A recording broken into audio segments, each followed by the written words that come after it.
Seriado muito pesado e que também ao mesmo tempo está em alta já por um certo tempo. Explodiu na Coreia e está sendo comparada a Round 6. A Lição, ou The Glory, é um sucesso no momento em que foi lançado na Coreia e logo rapidamente já se espalhou pelo mundo, se viralizando. Inclusive chegou a ficar top 1, top 3 e tá ali no top 10 já por algum período na Netflix. Está na segunda temporada, eu vou fazer uma introdução aqui sem spoilers e contar inclusive alguns easter eggs, algumas coisas bem legais da gente observar para quem vai começar agora e mesmo para quem já assistiu a primeira e tá para iniciar a segunda temporada. São 8 episódios em cada temporada, ou seja, a gente conta com 16 episódios no total e foi bem legal porque a primeira parte saiu em dezembro e a segunda já veio logo agora em março, ou seja, a galera não teve que esperar muito.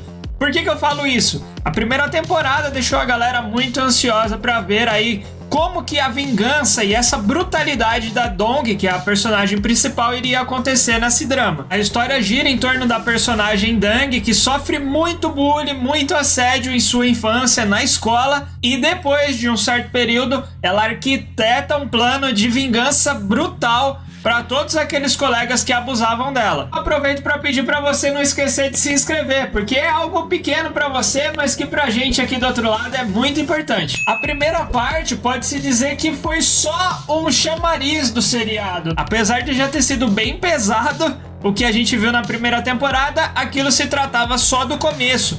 E nessa primeira temporada já é impossível você largar o que você tá fazendo ali e desgrudar os olhos da telinha, perder algum corte, alguma cena.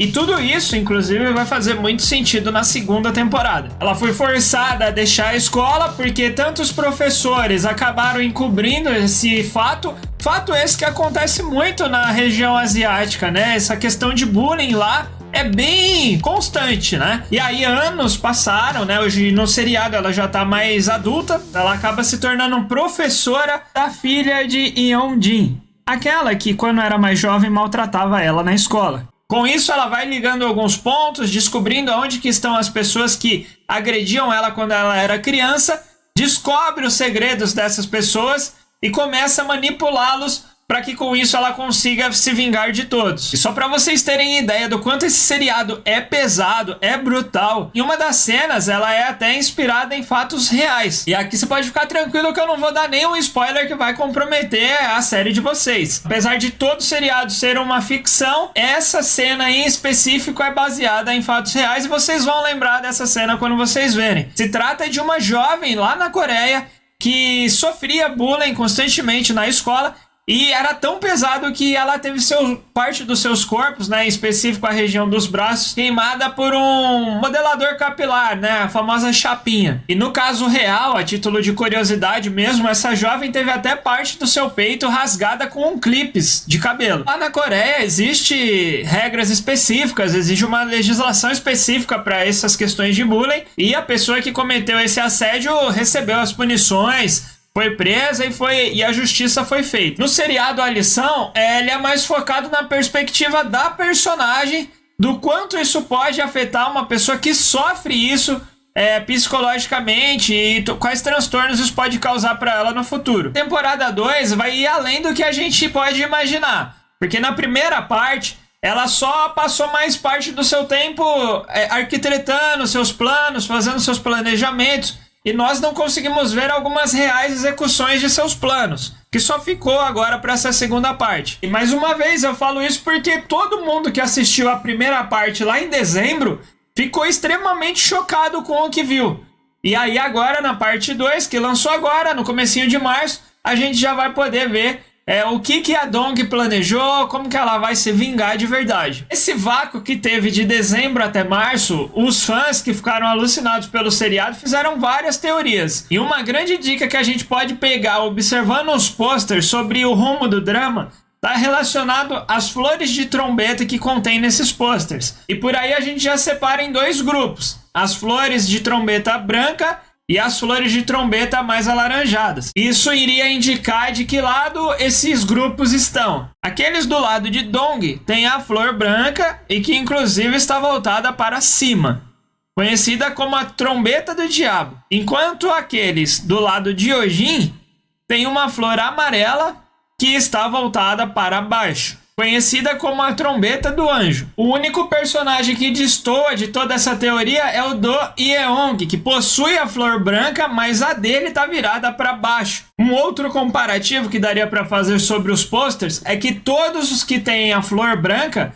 os personagens estão olhando para baixo. E nisso, Do Yeong também está olhando para baixo. A flor também aparece no primeiro episódio do drama, quando a proprietária de Dongwon recebeu a personagem Dong, dando-lhe a trombeta do diabo. Ela então continuou mostrando a trombeta do anjo e explicou: é assim que ela é chamada, já que seu chifre está voltado para o chão. Enquanto isso, a trombeta do diabo está voltada para cima, parecendo um chifre tocando no céu. E essa cena só serve para reforçar essa teoria. E realmente, se pesquisarem sobre a flor, ambas as flores realmente existem e também são venenosas.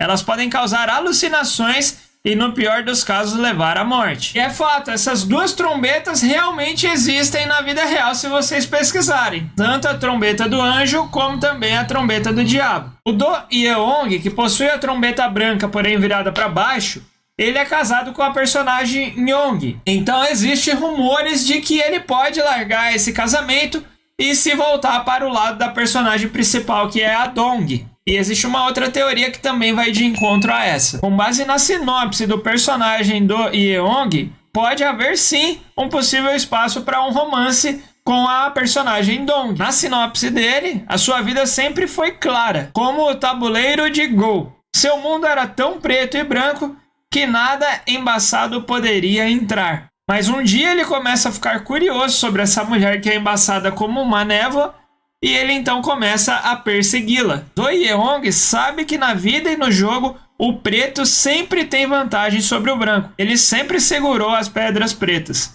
mas agora ele segura as brancas. Então a mulher que ele está prestes a perseguir desta vez é Dong. Além de um possível romance entre ele, alguns fãs estão se perguntando se Do Yeong ficará ao lado de Dong ou se ele continuará ao lado de sua esposa Yogin. E o fato dele depois descobrir que a esposa dele é uma criminosa das grandes e que inclusive a filha do casal não é filha dele, pode fazer sim com que ele se afaste da personagem Yogin. E pra gente fechar essa teoria de que Do Yeong pode se afastar de Yogin e se envolver com a Dong, logo no primeiro episódio da temporada, a própria mãe da Yogin falou para ele se afastar de pessoas que possuíssem a letra Y no começo dos seus nomes. E a personagem Yogin começa com a letra Y. E aí existe um ponto, né? Porque a personagem Dong, que é a personagem principal, pode ter percebido que tirar tudo isso de Yogin seja uma das maiores vinganças. Até mesmo a filha da Yogin, se descobrir de todo o histórico da mãe, com certeza pode se voltar contra ela. Ela pode ficar sem marido, sem filha e perder aquilo que ela mais valoriza. Você também curtiu a primeira temporada? Está ansioso para assistir o que pode acontecer nessa segunda parte? Deixa aí nos comentários, porque eu vou engolir essa segunda temporada para trazer conteúdos aqui para vocês. Se inscreve, deixa o like. Eu vou ficando por aqui, um forte abraço e até a próxima.